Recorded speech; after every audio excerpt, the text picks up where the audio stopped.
Hey, everybody. Welcome to the SelectStart podcast. I'm your host, Brian, and joining me is my co-host, Chris. Say hey, Chris. Hey, how's it going? Going pretty good over here. Welcome to episode 4, everybody. Friend of the show, Jellybean, sent us a really great article, I think a week or two ago, from, and I'm going to totally butcher her name, Cecilia D'Astano posted, posted an article talking about Final Fantasy XI, why it was so challenging and how it brought people together. And it really got us thinking about the idea of difficulty in video games. So today's hot, main topic, the big topic here, is going to be about the difficulty in video games. My experience with Final Fantasy XI leading into 14, Chris's experience with obviously 14, but other varying games of sliding scale difficulties, because I know we've had a lot of conversations on that in the past. But that's kind of the general idea of what we're going to be talking to you here on episode 4 of the SelectStart podcast. So we're going to get this started.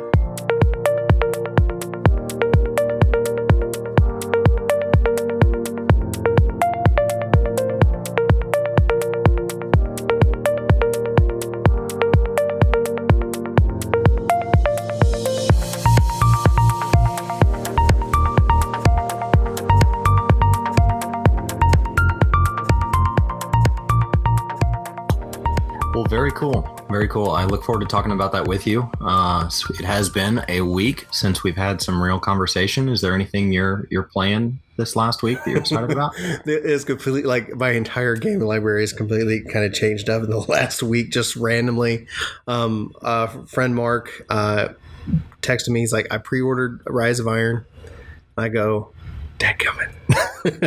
It's gonna suck. Destiny's gonna suck me back in, and then I'm hearing rumors, and so probably by the time this show goes live, the rumors will either be confirmed or denied. But there's rumors that Destiny's newest expansion, Rise of Iron, is coming with custom PvP matches, which for me is like one of the big staples of one of the things I really enjoy about Halo.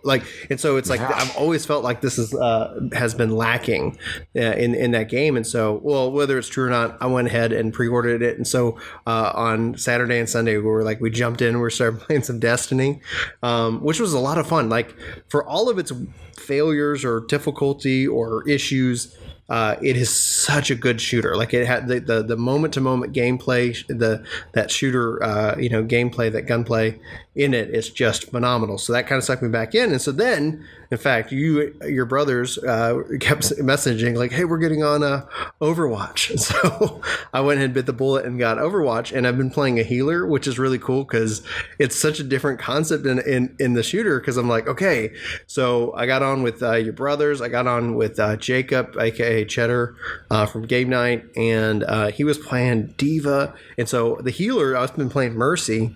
She can obviously heal. I mean, that's the primary, but I can also increase your damage. So if you're like, I just kind of, like, Jacob and I just teamed up like almost 100%. And unless somebody was hurt and needed healing, I had damage boost on him, or I had, healing on him. And we were just destroying everything. So don't know if it's a broken combo, but Mercy and Diva are a very deadly pair when put together. And I'm just like, I only got to level 6, so like we played maybe like 10 games and we're just doing phenomenal. And I'm I love the stats at the end of it. I'm a total stats guy.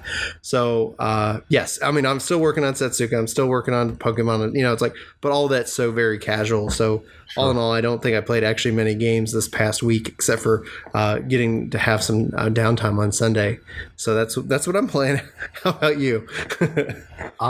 This last week, I did get down on some Factorio, so I did go ahead and start up some footage there. So that, I believe, is going to be a Let's Play series in the near future, as I learn to kind of cut and do the things in post that I want to do.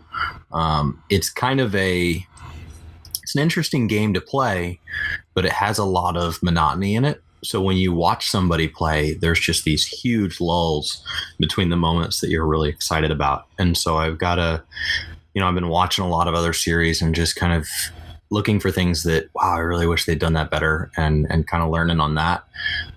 So gaming wise, it's been pretty light for me. I am actually speaking from a desk this week. So Brian knows that my game room has been a project. It's a project. My wife and I And bought a this house. is an audio podcast. So every week, every time we get on the video chat, just so we can, as we talk together on the podcast, can help to see each other, because we're, it helps when you're like, oh, okay, maybe you jump in because I don't know what I'm going to say next. But and so his whole posture has just improved dramatically. We were really worried about scoliosis with this guy, but sorry, Chris, go ahead and finish. Yeah. We bought a house a couple months ago. And my wife allowed me to designate an entire bedroom to the purpose of gaming. And so I kind of mentioned that last podcast. That's hashtag awesome wife. It's pretty cool to have my own room, but I want it to be the perfect room. And so it's been this whole process of I do have I've helped remodel houses and stuff, and it's helped put me through, I've done that as some jobs along the way. So I've been doing a lot of this myself and having the trades come in when necessary, but it's been really slow. So one week I was playing with my stuff on the ground. The next week my keyboard had made it all the way onto a plastic tote, but I was still on the ground. Now I'm officially on a very, very permanent plastic folding table. Yes. So we will hope to move up from there. And that's been my gaming this week. So I obviously have a lot to look forward to there. Tonight after the show, I'm sitting here like, I'm wondering if we're going to see a huge DPS increase just because you can sit comfortably. Like, yes, Chris, where have you been for the last couple of weeks? I've been on the ground. I've been laying with my down. elbows resting on my thighs. What are you looking forward to? I mean, you sound like you've dove into a little more than you have time for. Well, the best thing I'm looking forward to now is actually, I'm so excited that Final Fantasy 15 got delayed. I'm so sorry for anybody out there disappointed, but I heard that and I go, oh, thank goodness. Just November 29th. This is perfection. Because I was like, okay, originally I was dreading September 30th, not because I'm not excited about the game, but like I was like, okay, we're definitely having patch 3.4 sometime in September, if not at the tail beginning of October. That's kind of the the rollout that we see with Final Fantasy 14, and with 3.4, that's a new gear increase. It's a new tone. That's like there's a lot more progression that's built in. The odd number patches are a little bit slower, so that's kind of about helping other people get kind of caught up. So 3.4 is that next big, step up. And I'm like, okay. And then there's also a lot of these systems that they've been talking about all year that are tentatively, that we're assuming scheduled for 3.4. So I was like, man, Final Fantasy is going to suck me in, easily, hardcore pretty much every day or every other day for the next, couple of weeks. But then I was like, how am I going to compete with Final Fantasy 15 in that time? How am I going to compete with Gears 4? How am I going to compete with Titanfall 2? It's like, I was kind of like, okay, this is not going to be fun. This is going to be, my attention is going to be split too much. But thankfully that happened, and I was like, okay, well, that's going to be good. And as long as it's obviously for the reason to make the game better, to make sure that it is at the quality that Final Fantasy as a brand should be and what the players expect, then I think everybody will be happier with the product, rather than feel like, oh gosh, it feels like this was all perfect, but there was some weird frame hiccup here, or who knows. I don't know what reason, but they posted a video today about it. But so I'm looking forward to a lot. And then Jelly was kind of razzing us on on our video when they were talking about, we didn't even mention Final Fantasy 11 mobile, or at least I didn't, as a part of something to be looking forward to. And I have no idea if that's this year, but they did show some screenshots of that. And I was like, well, that looks interesting. And that actually kind of what led to the main topic for tonight, but we'll get into that in the next segment. I guess the question back to you is, what are you looking forward to? Are you looking forward to your game room being complete?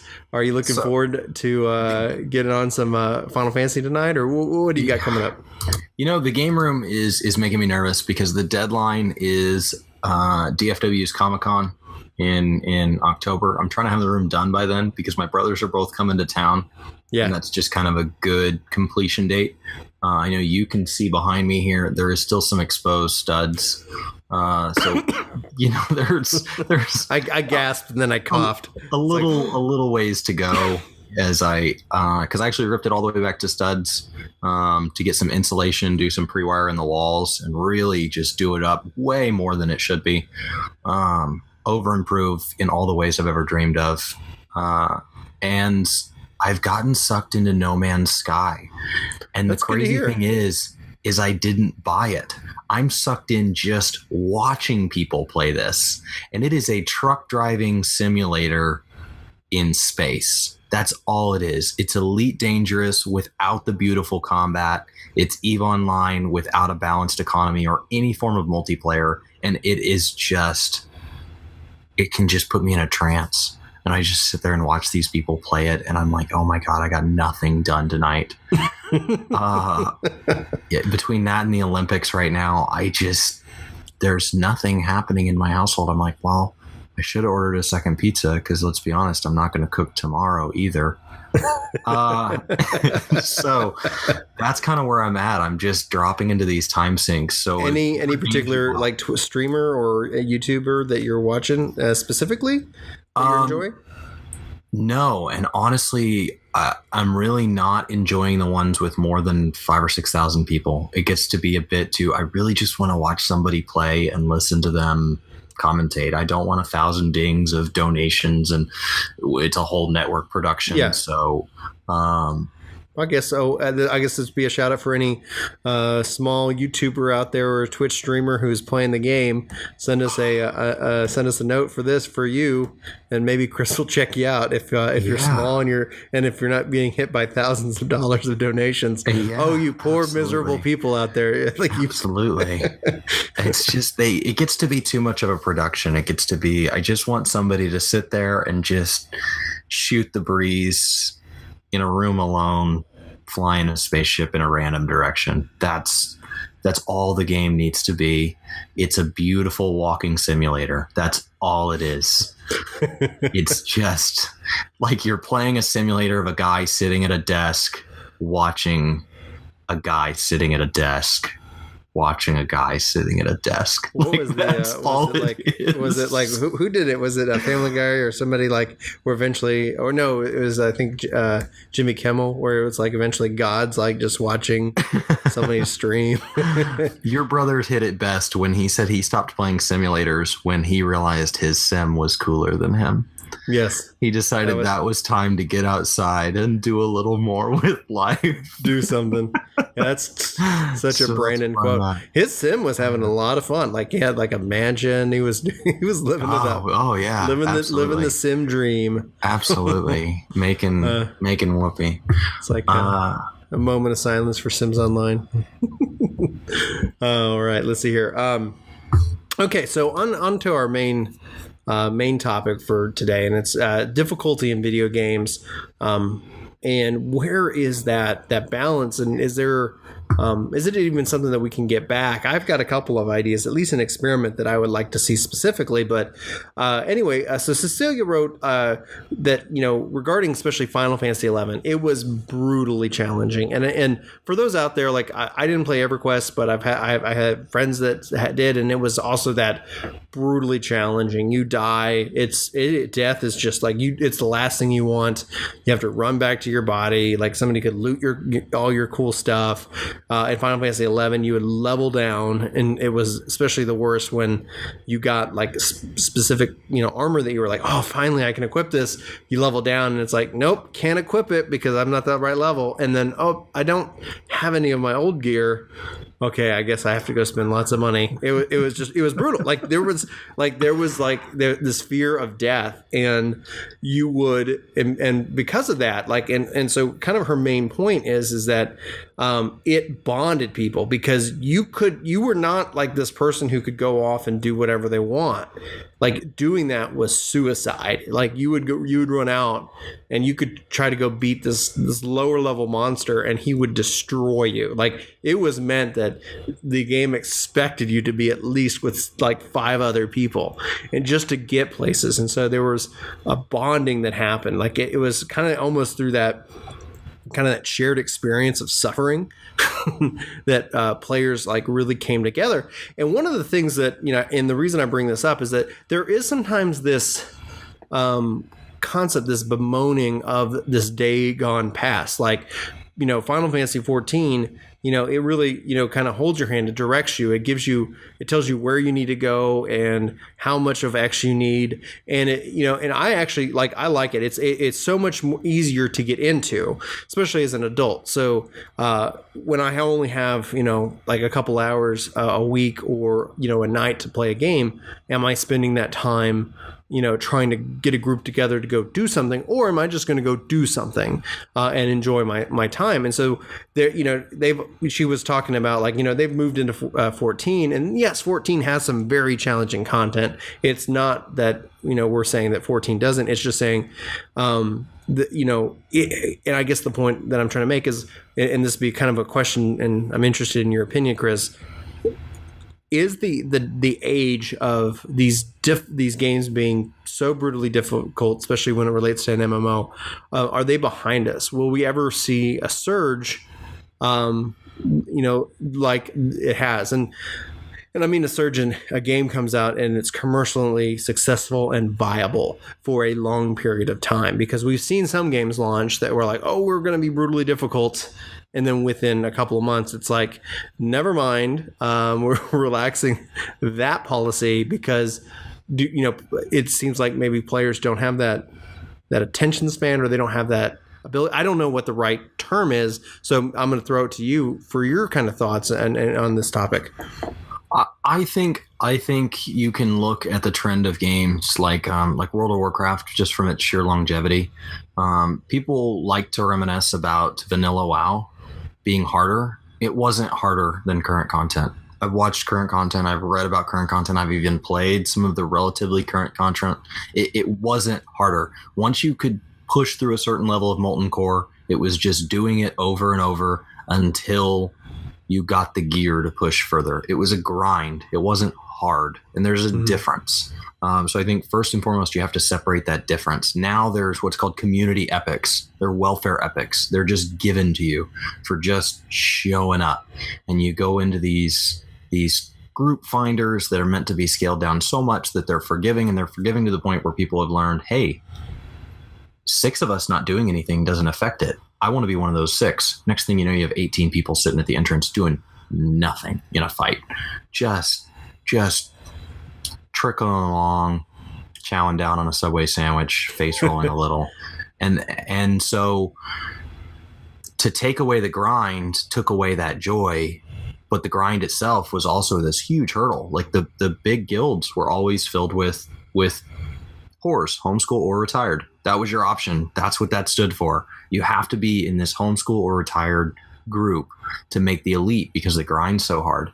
But then there's difficult games like Mario. No amount of playing Mario is going to get you through a level. You just got to do it. And it can be hard. And I think these are still out there, especially in the indie format. You see a lot of things like Dwarf Fortress, Prison Architect, RimWorld. They're hard.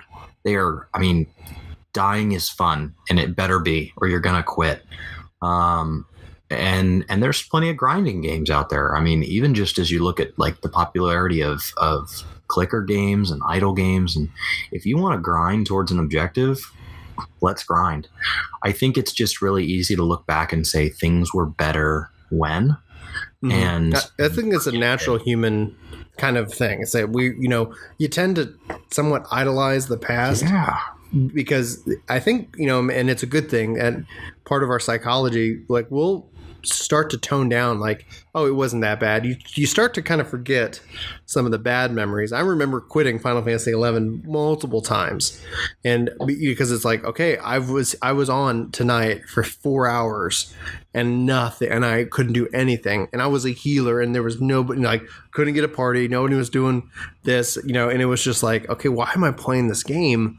And it's like I remember those moments. The thing that fixed that for me was they didn't make it easier, but they introduced systems that said, okay, well, y'all can all level sync, so you don't have to be the same level to do the same, this content. Everybody can get something out of it, which incentivized people to go and, I'm like, well, I'll go level with you because I'm 50, you're 20. Well, we'll sync down and we'll all get experience, and it'll be, there's a positive there. It's not a waste of your time. But sorry, Chris, I cut you off. No.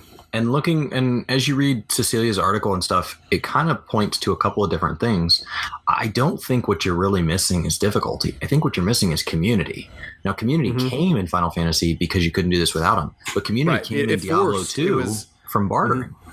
There was this whole world where you just literally logged into different instances of the game to hand items to strangers. And there was this negotiating, and there was, oh my gosh.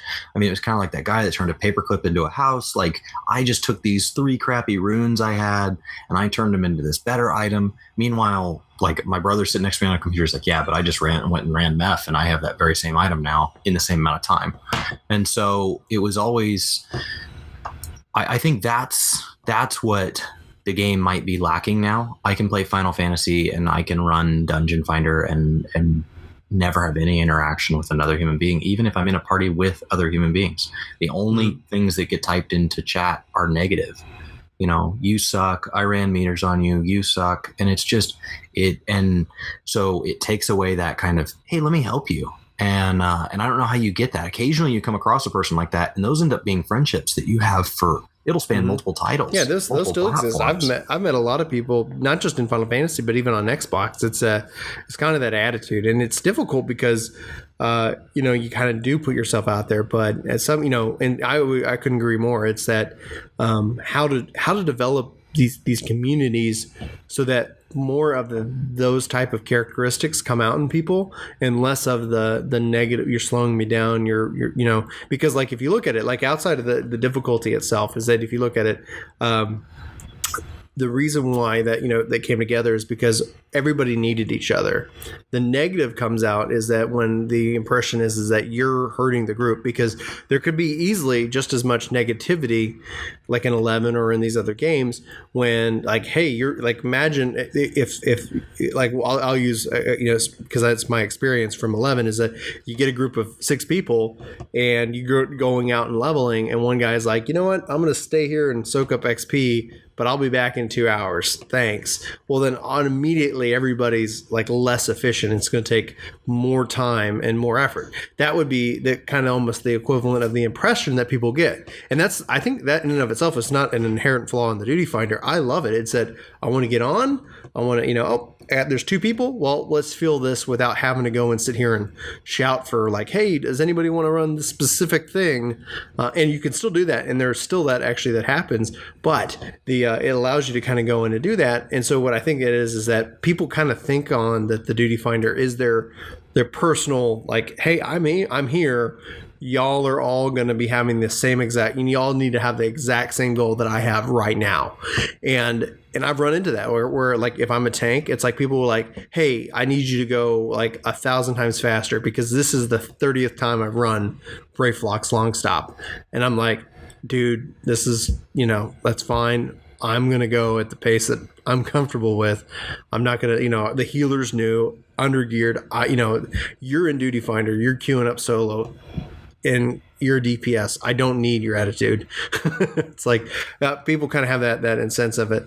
But one of the things, and like if I drop into like amateur game designer here, and it would be one of the things that I would actually like to see, and I almost did a specific video just on this idea just to kind of get what other people thought, but I would like to see as an experiment, a social experiment, if in like 14 they spun up a specific server that you couldn't transfer a character to, like you had to create a new character on, and regular mobs were at that like champion level, mob, where like a typical like starting out just like in Final Fantasy 11, it was here's that they bring in that same difficulty. Now you still have the systems of the Duty Finder, you still have all of these things, and it's a part of that like server. But just as a social experiment, how many people with this successful game commercially would go to that server, would subject themselves to those conditions, and to have that experience again? Because just like you said, like, I don't know. And I don't think actually anybody really does know, because they can't, you can't just like, oh, here you go. we're going to mess with the entire balance of the game. But as opposed to that, I was like, it'd be interesting to see if they could do that for a specific server. I've seen similar suggestions brought up about like a PvP server, and you see that like in WoW, and you see that in these other games. Like, this server is a role-playing dedicated server. We're going to flag it as that.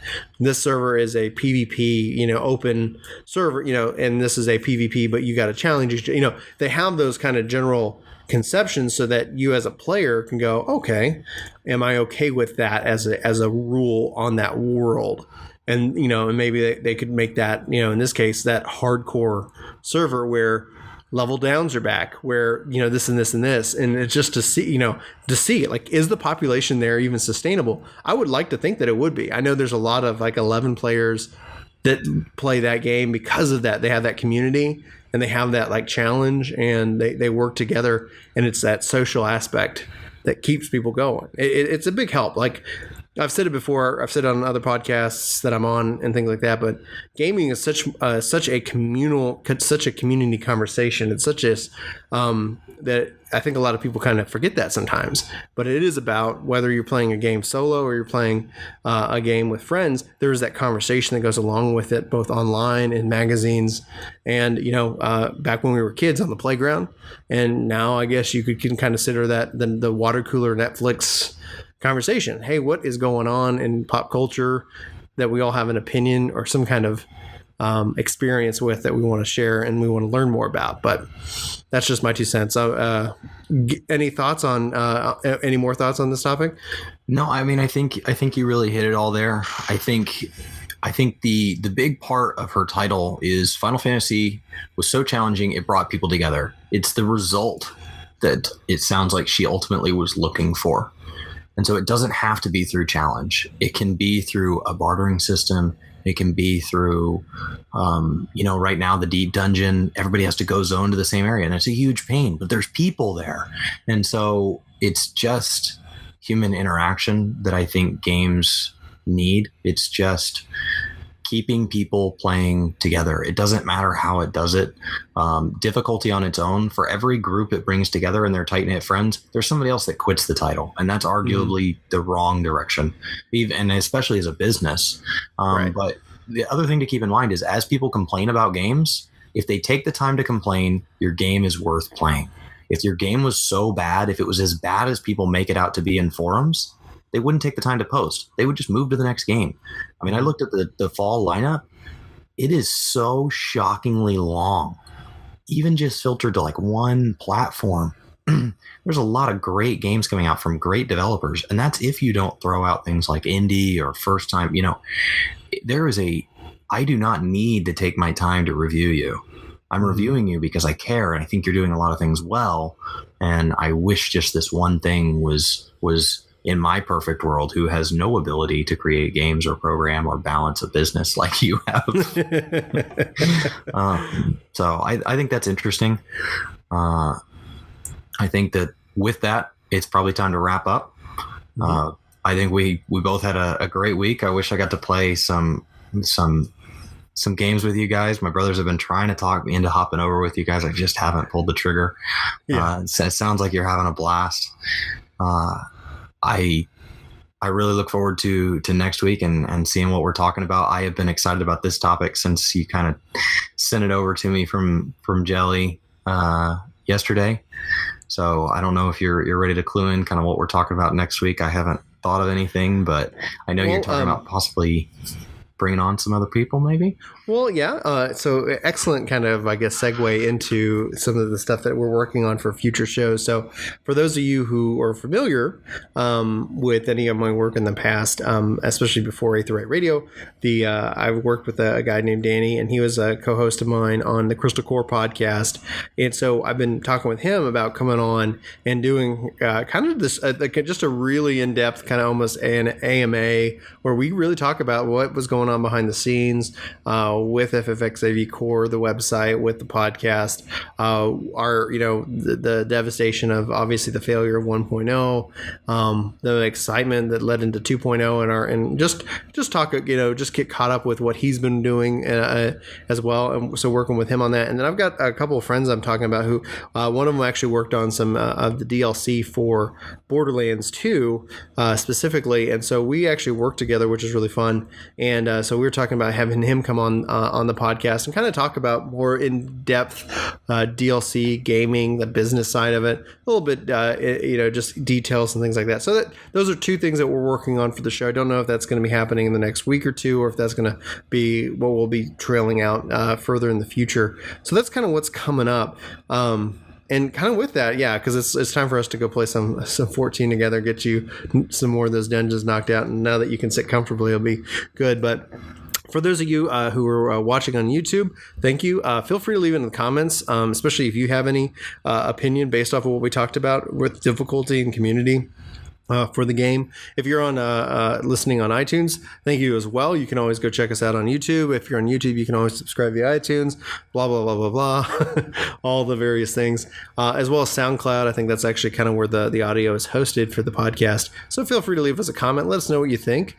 And you can always email us always at, what's the email address? 1 second. Game to work videos at gmail.com. So was that a quiz? No. You got it right. Ding, ding, ding. You got it right. So that's game to work videos at gmail.com. You can email us there as well. So keeping me on my toes there. Yeah, exactly. Keep it going. Anyway, thanks for listening. Please like, favorite, subscribe, all that social media stuff. And as always, take it easy.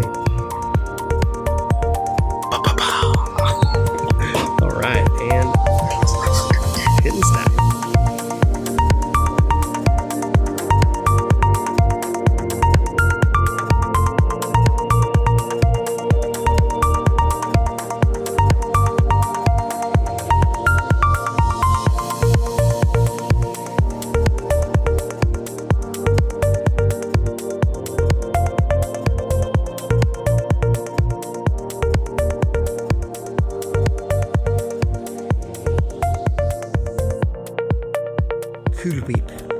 Cool whip.